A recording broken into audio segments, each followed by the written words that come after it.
आम्ही जनतेला दिला.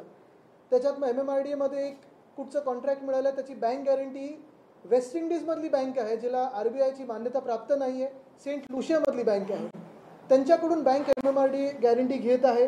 त्याच्यावर आम्ही बोललो सरकारला तर चौकशी तर करूच, जे कोणी त्याच्यात दोषी असतील, मग ते MMRDAचे आयुक्त असतील, कुठचे अधिकारी असतील, कुठचे राजकीय वर्गातले लोक असतील, त्यांना 8 तर नक्की टाकू, कारण आम्ही महाराष्ट्राची लूट सहन करणार नाही.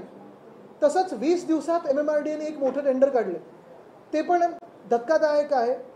कायद्याच्या ह्याच्यात बघितलं तर कदाचित बसू शकतं, पण खरोखर साधारणपणे 14,000 कोटीचं 15,000 कोटीचं टेंडर हे तुम्ही 20 दिवसात काढू शकता का, हा एक मोठा प्रश्न उपस्थित होतो. आणि ही लूट जी चालू आहे ती भयानक आहे. आजच मला वाटतं बातमी आलेली आहे की 40,000 कोटीची थकबाकी कॉन्ट्रॅक्टर्सकडे ह्या सरकारची आहे. कॉन्ट्रॅक्टर्स उद्यापासून आंदोलन करणार आहेत. आणि हेच मी सतत सांगत आलो, गेले 2 वर्ष सांगतो की यांचे आवडते लाडके कॉन्ट्रॅक्टर्स आहेत, त्यांना पैसे दिले जातात, त्यांची बिलं काढली जातात, 10% ॲडव्हान्स मोबिलायझेशन दिला जातो, त्याच्यातून स्वतःचे टक्के काढतात हे, पण पुढचं ना काम होतं ना कॉन्ट्रॅक्टरना पुढचं पेमेंट होतं. आणि म्हणून मी ह्या सगळ्याच कॉन्ट्रॅक्टर्सना आणि अधिकाऱ्यांना सांगतोय की हे जे काही तुमच्या वाटाघाटी सुरू आहेत सरकारबरोबर, लक्षात ठेवा आमचं सरकार येत आहे, सखोल चौकशी करू, आणि ज्यांनी हा महाराष्ट्राला लुटलं असेल त्यांना आम्ही सोडणार नाही, त्यांना आत टाकल्याशिवाय मी शांत बसणार नाही. पण हे सगळं होत असताना दुसऱ्या बाजूला आपण पाहतोय पुण्यामध्ये 20,000 कोटीचं एस्केलेशन, म्हणजे एका बाजूला 40,000 कोटी दिले नाही आहेत आणि काल पुण्यामध्ये 20,000 कोटीचं एका रस्त्यासाठी एस्केलेशन झालेलं. हे सगळी उधळपट्टी आहे, ती आम्हाला थांबवायला लागेल. ही कामं काही आम्ही थांबवणार नाही, पण जी काही लूट आहे ती नक्की थांबू, आणि जे काही चुकीचं घडतंय त्याच्यावर आम्ही कारवाई तर करणार. हे सगळं आपण पाहतोय. आणि दुसऱ्या बाजूला धारावीमध्ये जे काही चाललंय ते अतिशय भयानक आहे, भीतीदायक आहे. मुंबई लुटण्याचंच काम नाही तर मुंबई कोणाला तरी फुकट्यात देण्याचं काम चालू आहे. ही लोक जर मुंबई राजकीयदृष्ट्या जिंकू शकत नाहीत, मुंबईवर आपली पकड बसू शकत नाहीत, तर मग नक्की काय करायचं? तर अदानीच्या घशात घालायची मुंबई, हे ह्या मिंदेंनी ठरवलेलं आहे, राजवटींनी ठरवलेलं आहे. एका बाजूला आपण पाहतोय घटनाबाह्य मुख्यमंत्री झाल्यानंतर, जसं मी सांगितलं आत्ता जे काही आढावा घेतला, मग ते MMRDAची लूट असो, PMRDची लूट असो, पुणे महानगर कॉर्पोरेशनची लूट असो, नागपूरची असो, मुंबईची असो, हे सगळं काही घटनाबाह्य मुख्यमंत्री एकनाथ शिंदेंच्याच खात्यात आहे आणि लूट त्यांच्याकडूनच होत आहे. ते पैसे कुठे देतात, काय करतात हे त्यांना माहिती, पण ते जबाबदार आहेत त्या महाराष्ट्राच्या लुटेला. आणि असंच ही लूट नाही तर फुकटात देण्याचं काम देखील जे करत आहेत ते मिंदेंचंच खातं करत आहे, नगरविकास खातं करत आहे आणि मुंबई महानगरपालिका करत आहे. धारावीबद्दल जर सांगायचं झालं तर धारावीचा TDRचा घोटाळा आहे, तो तर मी आपल्या समोर आणलेला आहे. जे पात्र अपात्र लोक होणार आहेत, साधारणपणे 1 ते 1.5 लाख अपात्र परिवार होणार आहेत, त्यांचा देखील तो घोटाळा आहे, तो वेगळाच. आपल्याला आठवत असेल लोकसभा निवडणुकीच्या आसपास कुर्ल्यामधले जे गद्दार, त्यांनी सांगितलं होतं की मदर डेअरीचा प्लॉट आम्ही रद्द करून घेऊ आणि अदानीला देणार नाही, पण अजूनपर्यंत रद्द झाला नाही आहे. ह्याचा अर्थ ते खोटं बोलत होते आणि त्याच्यात तो रद्द करण्याची हिंमत नाही, कारण त्यांचे जे मालक आहेत त्यांच्यावर दुसरे मालक अदानी बसलेले आहेत. तसंच मिहीर कोटेचा यांनी सांगितलं होतं की मुलुंडमध्ये PAP असेल, PTC असेल, हे रद्द केलं जाईल, ते देखील केलं नाही आहे. दोन्ही गोष्टी आम्ही रद्द केल्याशिवाय राहणार नाही, हे आज तुम्हाला सांगत आहोत. पण त्याच्यावर भीतीदायक गोष्ट ही आहे की प्रीमियमचा जेव्हा विषय येतो, मग स्टेअरकेस प्रीमियमचा विषय असेल, ओपन स्पेसचा प्रीमियमचा विषय असेल, तसंच अजून एक महत्त्वाचा प्रीमियमचा विषय, ज्याच्यासाठी मी 2 ऑक्टोबर 2024 या दिवशी भूषण गगराणी साहेबांना पत्र लिहिलं. मुंबईचे महानगरपालिकेचे आयुक्त आहेत, त्यांना पत्र लिहिलेलं आहे. ह्या पत्रात मी त्यांना विचारलेलं आहे की जे काही प्रीमियम ह्या धारावी रिडेव्हलपमेंट प्रोजेक्टमधून मिळणार आहे, साधारणपणे जर तसं पाहायला गेलं तर मुंबई महानगरपालिका ह्याची धारावीमधली ओनरशिप, लँड ओनरशिप ही 70%हून अधिक आहे. मग बाकीचे पण त्याच्यात ओनर्स आहेत, मग कधी रेल्वेचे असेल, कोणी म्हाडा असेल, कोणी SRA असेल, पण मुंबई महानगरपालिकेची जागा, स्वतःच्या हक्काची जागा ही 70%. आणि मग 25%चं जर रेडी रेकनरच्या ह्यानी प्रीमियम तुम्ही मोजलं तर कमेन्समेंट सर्टिफिकेट मिळताना साधारणपणे मुंबई महानगरपालिकेला 5,000 कोटी किंवा त्याच्यापेक्षाही जास्त रुपये हे मिळायला पाहिजेत, 5,000 कोटीहून जास्ती. पण ह्याच्यात हे जे बिड डॉक्युमेंट आहे धारावीचं, ह्याच्यात जे दिलेलं आहे, हेच जर आपल्याला सांगायचं झालं, या बिड डॉक्युमेंटमध्ये दिलेलं आहे, तुम्हाला वाचून दाखवतो.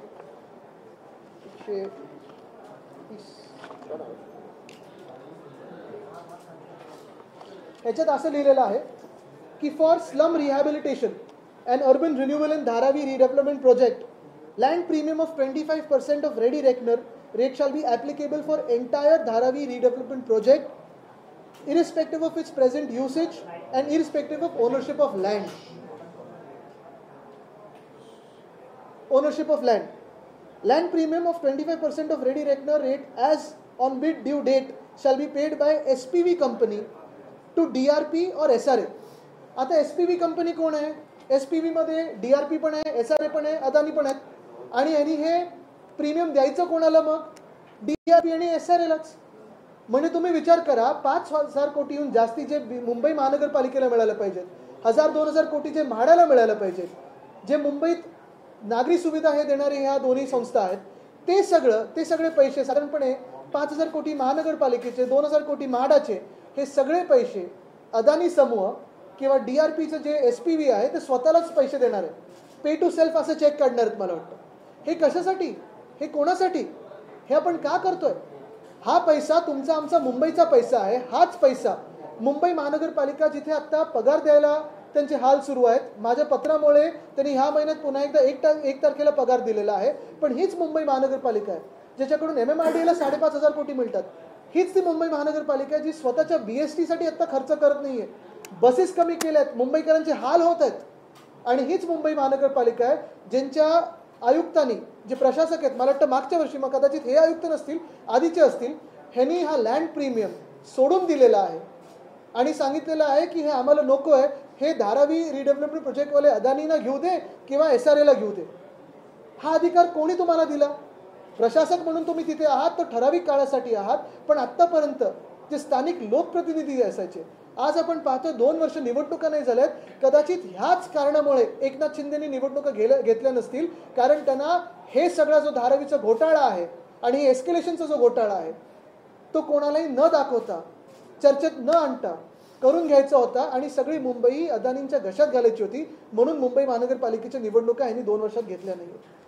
आज मी ह्या पत्राच्या उत्तराची वाट पाहत आहे. 1 आठवडा झालेला आहे. भूषण गगराणी साहेब जे आयुक्त आहेत त्यांनी उत्तर द्यावं की त्यांनी ही मागणी केली आहे मुंबई महानगर, त्यांनी म्हणजे स्वतः वैयक्तिक नाही पण मुंबई महानगरपालिका म्हणून, की नाही. हे मुंबई महानगरपालिकेकडून मला पत्राची अजून आता मी वाट पाहतो. कदाचित जास्ती असू शकतं.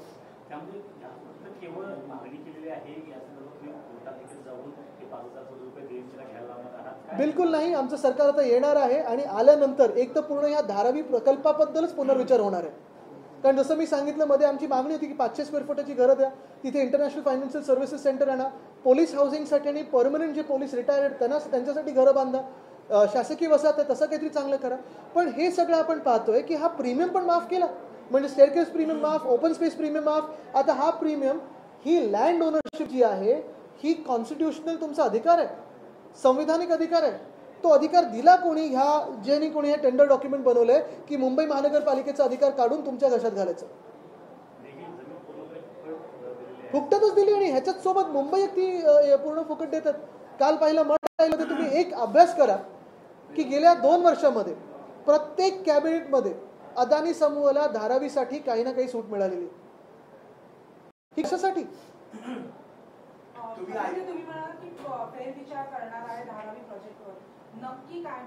म्हणजे आम्ही फेली करू. बघा, मी हे मध्ये एका कॉन्क्लेव्हमध्ये पण सांगितलं होतं की हा प्रकल्प जेव्हा आम्ही पण सरकारमध्ये होतो तेव्हा आम्ही टेंडरिंग करत होतो, तेव्हा प्रोसेस चालू होती. मुख्य गोष्ट ही आहे की तो अदानीजीनी करावा, कोणाही करावा, माझा त्याचा विरोध नाही ना शिवसेनेला कोणाचा विरोध आहे. कुठचेही इंडस्ट्रियलिस्ट असेल, ग्रुप असेल, कॉर्पोरेट असेल, कोणी जगात हे जमत असेल त्यांनी करावा, वैयक्तिक विरोध कोणालाही नाही. पण जे काही टेंडरची चौकट आहे त्याच्यातच काम झालं पाहिजे. जर त्या चौकटीत काही बसत नसेल तर मग एकाच प्रोजेक्टला ही सवलत का आणि दुसरे जे SRA प्रोजेक्ट 17-18 वर्ष रखडलेले आहेत त्यांच्यासाठी का नाही? दुसरी गोष्ट म्हणजे जर चौकटीत बसून तुम्ही काम जमत असेल तर 100% करा. जे काही पाठबळ तुम्हाला पाहिजे ते आम्ही द्यायला तयार आहोत. पण जर तुम्हाला ह्या प्रोजेक्टच्या नावावर मुंबई लुटायची असेल, मुंबईचे प्लॉट्स फुकटात घ्यायचे असतील, मुंबईत जे काही पॉप्युलेशनचं संतुलन आहे ते बिघडवायचं असेल ते आम्ही करू देणार नाही. जर जमत नसेल तर ह्याचा पुनर्विचार आम्हाला करायला लागेल. जे काही जर त्यांना जमत असेल सवलती सोडून तर निश्चित त्यांनी करावं, नाहीतर पुनर्विचार होईल.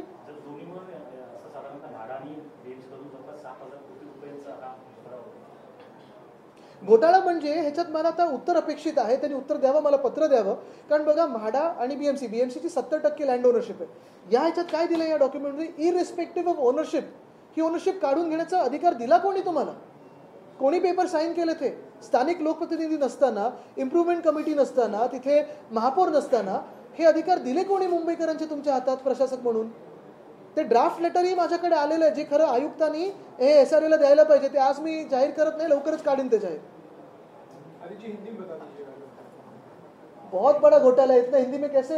छोटा सा बताइए हिंदी में. हाँ, पूछे, सवाल पूछे. जो आप धारावी को लेकर जो सवाल उठा रहे हैं, क्या आपको लग रहा है कि बिना टेंडरिंग या जो फायदा पहुंचाने की कोशिश की गई अडानी को? बिल्कुल, हमारी भूमिका स्पष्ट है. धारावी के बारे में अगर पूछा जाए तो ये डेवलपमेंट जो है या रीडेवलपमेंट है, कोई भी करे, जिसे भी मुमकिन जो समझे वो करे. लेकिन बियॉन्ड टेंडर अगर कोई जाना चाहता है और मुंबई को लूटना चाहता है तो हम विरोध करेंगे और ये प्रोजेक्ट नहीं होने देंगे. हम जो स्थानिक धारावी के रहवासी हैं उनके साथ ही रहेंगे. आज हम देख रहे हैं कि शायद 1.5 लाख फैमिलीज ये इनएलिजिबल हो जाएगी. फिर ये जाएंगे कहाँ? कुर्ला हो, मुलुंड हो, विक्रोली हो, फिर मड आइलैंड हो, कहीं और जगह हो. अदानी जी ज़मीनें चाहते हैं, मुफ्त में चाहते हैं, वडाला में चाहते हैं, सॉल्ट पैन लैंड लेने की कोशिश करें. और ये सब एक तरफ जो चल रहा है, दूसरी तरफ मैंने ये देखा है कि इसी टेंडर डॉक्यूमेंट में स्टेयरकेस प्रीमियम माफ़ कर दिया है, ओपन स्पेस प्रीमियम माफ़ कर दिया है. ये प्रीमियम तो माफ़ कर दिया, लेकिन जो बेसिक प्रीमियम होना चाहिए, जो BMC को आना चाहिए, लगभग 70% जगह धारावी में BMC की ओनरशिप की है. और ये अगर पैसा जो 5,000 करोड़ है या उससे भी ज़्यादा हो, BMC को नहीं आ रहा है और पे टू सेल्फ हो रहा है. स्पेशल पर्पस व्हीकल में भी अदानी है, स्पेशल पर्पस व्हीकल में भी SPV के जो DRP है वो है, और फिर SRA है, तो खुद को पैसा दे रहे हैं. ये पैसा मुंबई करों का है, मुंबई के विकास के लिए आना चाहिए. आज अगर आप देखें तो स्थिति बहुत ही खराब है. ऐसी खराब स्थिति है कि BST की बसेस कम कर दी है, BMC की जो सैलरीज है वो वक्त पे नहीं जा रहे. इस महीने वक्त पे गए क्योंकि मैंने खत लिखा था, लेकिन तो भी वक्त पे नहीं जा रहे. अगर आप देखें तो MMRDA की लूट शुरू है, कहीं 20,000 करोड़ का एस्केलेशन हो रहा है पूना में, और MMRDA वो PMRDA में है. MMRDA में देखिए तो सेंट लूसिया के बैंक से एक गारंटी ले लिए, किसी और ने दिया है कि 20 दिन में एक 16,000 करोड़ का टेंडर लिया है. ये कैसे चल रहा है?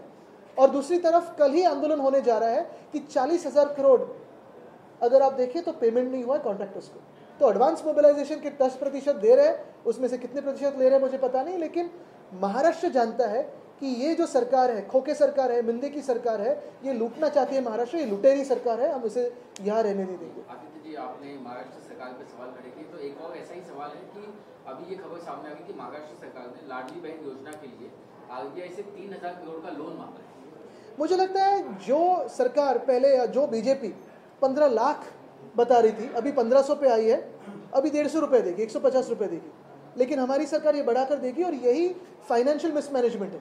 ये पैसा जो है 5,000 करोड़ अगर BMC को आता है तो BMC आज जो घाटे में गई है इनकी लूट की वजह से, वो थोड़ी सी तो ऊपर आएगी, लेकिन उनको BMC की ताकत नहीं चाहिए. लेकिन ये 3,000 करोड़ जब लोन लेके RBI से चुनाव के ठीक पहले बांटने के लिए, तो देखिए ये 1,500 रुपये में अपने हम सबको खरीदना चाहते हैं, लेकिन जो लोन ले रहे हैं वो यही ले रहे हैं कि ये सारे जगह जो लूट चल रही है, फिर 20,000 करोड़ का एस्केलेशन हो, कहीं 40,000 करोड़ की पेंडिंग बिल्स हो, इसलिए तो लूट चल रही है. मामले में जो मुद्दा आपने उठाया, अभी चुनाव भी आ रहे हैं, उससे पहले 1 एकड़ जमीन देने की बात की जा रही है. अभी आपने कहा कि चुनाव के बाद अगर आपकी सरकार आती है तो क्या इस पूरे मामले पर पुनः विचार किया जाएगा, नंबर 1. और नंबर 2, वहाँ पर पात्र और अपात्र का जो मुद्दा है वो बहुत बड़ा होता जा रहा है. 1.5 लाख से ज्यादा परिवार है जिन्हें अपने भविष्य को लेकर वहाँ पर धारावी में काफ़ी सारे मुद्दे हैं. एक तो पात्र और अपात्र का मुद्दा है ही, और अगर विकास हो रहा है तो सारे के सारे धारावी वासियों का ही विकास पहले होना चाहिए और फिर दूसरों का विकास होना चाहिए. दूसरी बात यह है कि पुनर्विचार का जो हम बात कर रहे हैं वो इसलिए कह रहे हैं कि अगर टेंडर के चौकड़ी में कुछ बैठ सके और आप विकास कर सके तो बिल्कुल कीजिए, हम आपको पूरा सपोर्ट करेंगे. लेकिन अबव एंड बियॉन्ड कुछ आपको टेंडर में चाहिए, और अगर आप मुंबई लूटने की बात कर रहे हो तो हम मुंबई लूटने नहीं देंगे. ये हमारी मुंबई, हम बिल्कुल लूटने नहीं देंगे. हम सभी को मुंबई करों को साथ में आके ये लड़ना होगा. BMC कमिश्नर को आपने लेटर लिखा है, क्या डिमांड की है? मैंने सिर्फ ये पूछा है कि ये जो प्रीमियम की बात मैं कर रहा हूँ और जो ड्राफ्ट लेटर BMC कमिश्नर की टेबल पे लगभग 1.5 साल से पड़ा हुआ है, तो क्या वो ड्राफ्ट लेटर UD के पास गया है? क्या वो ड्राफ्ट लेटर इलीगल CM के पास गया है, जो इलीगल CM मुंबई लूटना चाहते? ये CM तो बताए. जर तुमचं सरकार आलं तर जे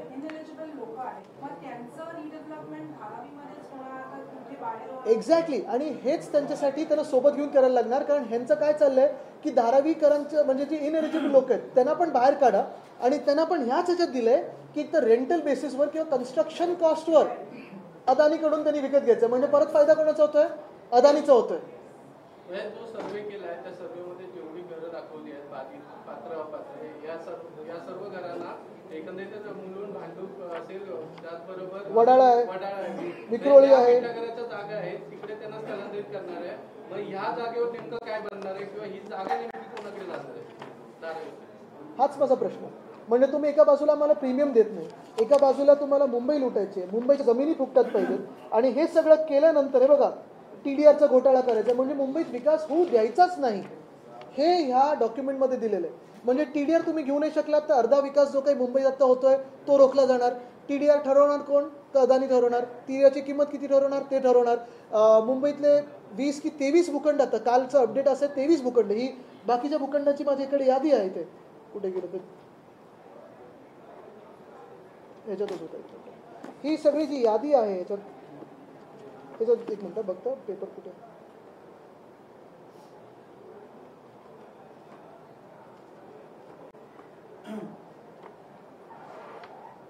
ती यादी पण जगजाहीरच करतो मी. याच्यात बघता एक फोल्डेड पेपर आहे. हां येस, पहिलाच पानात ही बघा, ही 20 भूखंडाची यादी. त्याच्यात आता काल परवाकडे 3 अजून आले. हेच मिळून आणि धारावी मिळून साधारणपणे 1062 एकर फुकटात आपण अदानीनं देतो. म्हणजे मुंबईत जो काही विकास मुंबईकरांचा होणार होता तो रखडला. दुसरं म्हणजे ह्यानं जर सवलती दिल्या तर दुसरे जे काही विकास आहेत, मग म्हाडाचे असतील किंवा SRAचे असतील, वर्षानुवर्ष रखडलेले आहेत, त्याला का नाही सवलती मिळत? एकाच माणसाला तुम्ही मुंबई का देता? आणि जसं मी सांगितलं, अदानी यांना वैयक्तिक विरोध नाही, कोणी विकास त्या चौकटीत बसून करत असेल विरोध नाही, पूर्ण पाठिंबा देऊ. पण मुंबई लुटायला आम्ही विरोध करणार आणि करत राहणार. मुख्यमंत्री आदित्य ठाकरेंना चॅलेंज देतात की 2.5 वर्षात तुमच्या सरकारने केलेली कामं. चला तयार आहे मी चॅलेंज घ्यायला. समोरासमोर येऊ दे, चॅलेंज घ्यायला तयार आहे. सुरुवात अदानीपासून करू, सुरुवात धारावीपासून करू आणि प्रत्येक प्रोजेक्ट बद्दल बोलायला तयार आहे. आदित्य जी, कल हरियाणा और जम्मू कश्मीर के रिजल्ट्स आने वाले हैं. बहुत सारे एग्जिट पोल ने दिखाया कि हरियाणा में बीजेपी की सरकार जा रही है और जम्मू कश्मीर में हम असेंबली आ रही है. एग्जिट पोल इस बार किसने किया है उस पर मैं ही बयान दूंगा. अगर पिछले समय वालों ने किया होगा तो थोड़ा डर के रहूंगा. बिल्कुल रिजल्ट्स काफ़ी अच्छे एक्सपेक्टेड है, लेकिन रिजल्ट्स पे पहले बात नहीं करूंगा. जब भी इंडिया आघाड़ी कल जीतेगी तब बात करेंगे. जिस तरीके से केंद्र सरकार जो राजनीति कर रही है उससे उसका खामियाजा कल के नतीजों में. बिल्कुल. अगर हरियाणा की बात करें तो हरियाणा के किसानों को कैसे ट्रीटमेंट मिली थी? ड्रोन से टीयर गैस छोड़ा था, फायरिंग हुई थी, लाठीचार्ज चलाया गया था, उनको नक्सलवादी कहा, किसी ने अर्बन नक्सल कहा, किसी ने माओवादी कहा, लाठीचार्ज किया गया. किसानों की बात ही फिर कोई कहता है कि किसान कानून वापस लाइए. तो ये सारी बातें तो लोगों के जहन में है.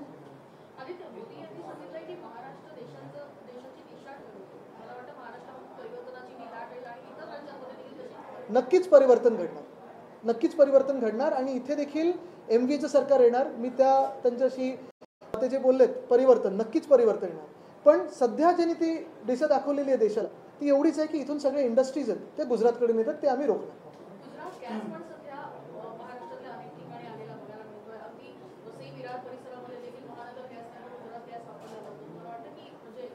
नाही, एकंदर काय की मंत्रालयाचं आता गुजरातून चालायला लागलेलं आहे, तर परिवर्तनानंतरच हे सगळं बदलणार. ठीक आहे, थँक्यू.